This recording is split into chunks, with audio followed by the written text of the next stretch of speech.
Assalamu alaikum and hello everybody. Let's make ras malai using the Laziza ready-made packets. I usually buy the pistachio or almond, but thought let's try the saffron one. You would think it's really easy to follow the instructions on the packet to make the ras malai, but I feel like it's a time-sensitive dessert to make. So first of all, I've added milk to a large pan on medium heat, then added water, add half to 1 cup sugar. I usually add half a cup. 1 cup of sugar is pushing it a bit. So leave the milk mixture to come to the boil. I avoid putting on a high heat because then the ras malai balls won't be ready in time. Next, I add the packet of ras malai to a small bowl and add in 4 to 5 teaspoons of sunflower oil. Once I've cracked and lightly beaten an egg, I add around half the egg to the ras malai mixture.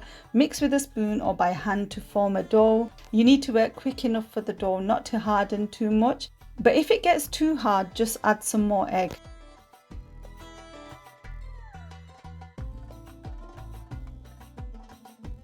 Next, I add oil to my hands and pinch some ras malai dough and roll it into small balls.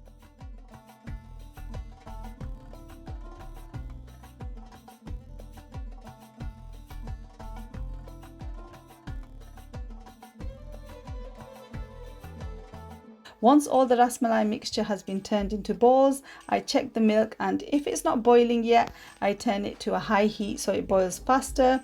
When the milk is just about to boil, I add the ras malai balls carefully and turn with a spoon at regular intervals so the ras malai balls do not ruin.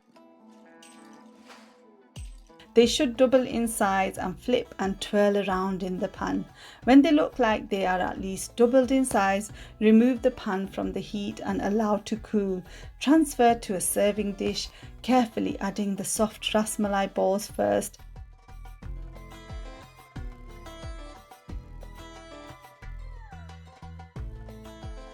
Then pouring in the milk mixture.